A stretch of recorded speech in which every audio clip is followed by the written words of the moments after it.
एक छोटे से पहाड़ी कस्बे में रघु नाम का एक आदमी रहता था। उसके पास न घर था न काम। वह रोज बस स्टैंड के बाहर बैठता और राहगीरों से कुछ खाने के लिए भीख मांगता। उसका चेहरा झुर्रियों से भरा था, पर आंखों में अब भी उम्मीद की कोई छोटी सी लौ जलती थी। एक दिन जब सूरज ढलने ही वाला था, वहां एक गहरे नीले सूट में व्यक्ति आया। उसका नाम अरमान चौधरी था। वो शहर का मशहूर व्यापारी था, जिसकी हर चीज में नाप तौल और लेन देन का सलीका झलकता था। रघु ने सोचा, यह तो बहुत अमीर लगता है, जरूर कुछ अच्छा देगा। वह धीरे से बोला, साहब कुछ दे दीजिए खाने को। अरमान ने मुस्कुराकर उसकी ओर देखा और कहा, तुम हमेशा मांगते ही रहते हो, कभी किसी को कुछ दिया भी है? रघु ने हैरानी से कहा, मैं तो खुद भूखा रहता हूं, क्या दे सकता हूं किसी को? अरमान गंभीर आवाज में बोला, जब तुम्हारे पास देने को कुछ नहीं तो मांगने का भी हक नहीं। जीवन सौदे जैसा है, जो देता है वही पाता है। यह कहकर वह बस में बैठ गया और चला गया। रघु देर तक सोचता रहा, क्या सच में मेरे पास देने को कुछ नहीं? क्या इसलिए कोई मुझे ज्यादा नहीं देता? ये सवाल उसे चैन नहीं लेने देता था। 2 दिन तक वो बस यही सोचता रहा। तीसरे दिन जब वह बस अड्डे के पास बैठा था, उसने देखा एक बच्ची जमीन पर गिरे हुए छोटे पीले फूल उठा रही थी। वह मुस्कुरा रही थी। रघु के मन में बिजली सी कौन थी, क्यों ना मैं भी अपने पास के पेड़ों से कुछ फूल तोड़ कर रख लूं। जब कोई मुझे कुछ दे तो मैं बदले में फूल दे दूं। वो दौड़कर पास के बगीचे से कुछ फूल तोड़ लाया। अब जब कोई उसे सिक्का देता तो वह एक फूल उसकी हथेली पर रख देता।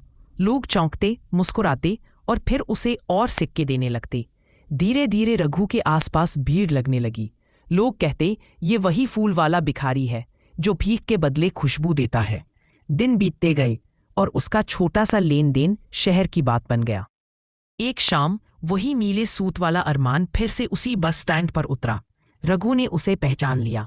वो बोला, साहब अब मेरे पास आपके लिए देने को कुछ है। उसने कुछ फूल उसके हाथ में रखे। अरमान ने हंसकर कहा, वाह, अब तुम भी सौदे कर रहे हो, एक व्यापारी बन गए हो।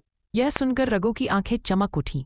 उसे लगा मानो किसी ने उसके अंदर का सोया हुआ आत्मविश्वास जगा दिया हो। उस रात उसने आसमान की ओर देखा और जोर से कहा, अब मैं भिखारी नहीं, व्यापारी हूं। अगले दिन वह वहां से गायब हो गया। 6 महीने बाद उसी स्टेशन पर 2 व्यक्ति सूट बूट में खड़े बातें कर रहे थे। एक ने मुस्कुराते हुए कहा, मुझे पहचानते हैं? हम पहले मिल चुके हैं। अरमान ने माथे पर शिकन डालकर कहा, नहीं, याद नहीं आ रहा। वो बोला, मैं वही रघु जिसे आपने कभी कहा था कि देने से ही पाने का हक बनता है। अरमान ने आश्चर्य से कहा, तुम वही भिखारी? पर अब तो तुम पूरे व्यापारी लग रहे हो। रघु मुस्कुराया, हाँ, मैंने फूल बेचने शुरू किए। लोग मुस्कान के बदले खुशबू खरीदते हैं। पहले मुझे लगता था कि लोग मुझ पर दया करते हैं, पर अब समझ में आया वे मेरे फूलों की कीमत चुका रहे थे। फर्क बस सोच का था।